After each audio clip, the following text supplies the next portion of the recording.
اگر آپ کسی پسندیدہ شخص کو کسی اور کے ساتھ دیکھتے ہیں تو آپ پر کیا گزرے گی؟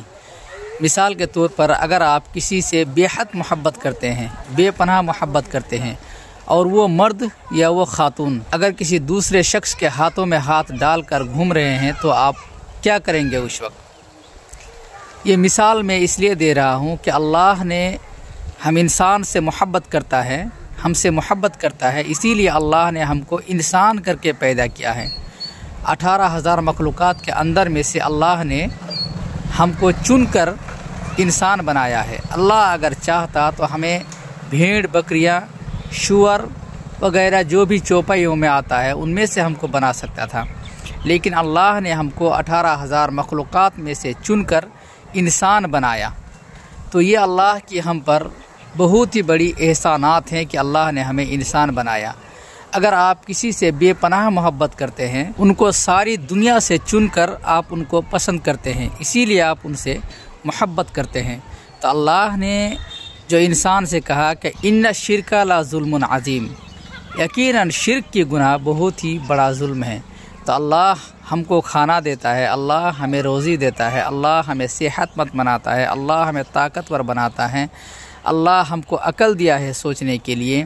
اللہ خود کہتا ہے کہ میں انسان کا دوست ہوں اور ان سے دوستی میری گہری ہے، تو اگر آپ ان کے ساتھ دوستی نہ کر کے کسی مزار میں جا کے یا کسی غیروں کے سامنے یا کسی ایسے شخص کے سامنے اگر آپ سر جھکاتے ہیں، سر جھکا کر بات کرتے ہیں، ان کا کہنا مانتے ہیں، اور اللہ نے جو حکم کیا وہ بات اگر آپ نہیں مانتے ہیں تو اللہ کو کس قدر ناراضگی ہوگی، آپ ذرا سوچئے۔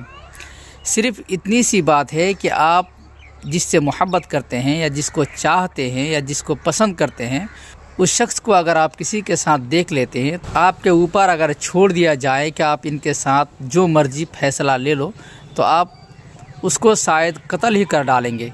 لیکن اللہ کی ہم نافرمانی کرنے کے باوجود بھی، اللہ کی بات نہ ماننے کے باوجود بھی، اللہ کے ساتھ شرک کرنے کے باوجود بھی، اللہ نے جو حکم کیا ہے کہ میری ہی عبادت کرو، تو اللہ کی عبادت نہ کرنے کے باوجود بھی اللہ ہمیں اتنا ناپسند نہیں کرتا ہے۔ اللہ ہم کو کچھ دن کے لیے مہلت دے دیتا ہے۔ اللہ یہ جانتا ہے کہ بندہ میرے لائن پہ نہیں آئے گا، پھر بھی اللہ نے آپ کو مہلت دے رکھا ہے، اور اللہ یہ چاہتا ہے کہ آج بندہ میری بات نہیں مانتا ہے، لیکن کل ہو سکتا ہے کہ یہ بندہ میری بات مانے، میرے نبی کی سنت پر چلے اور مجھے اللہ کہہ کر، خدا کہہ کر مانے اور میری ہی عبادت کرے۔ اسی لیے صرف انسان کو مہلت دی جاتی ہے۔ جب آپ دنیاوی زندگی کے سلسلے میں ایک چھوٹی سی محبت کو برداشت نہیں کر سکتے ہیں کسی اور کے ساتھ، تو پھر آپ اللہ کی اتنی بڑی نافرمانی جو کرتے ہیں تو یہ اللہ کیسے برداشت کرے گا؟ تو اسی طرح اللہ بھی آپ سے محبت کرتا ہے، تو اللہ آپ سے ناراض کیوں نہیں ہوگا؟ اللہ کا ناراض ہونا لازمی ہے۔ کیوں آپ اللہ کو چھوڑ کر کسی اوروں کے سامنے ہاتھ پھیلاتے ہیں؟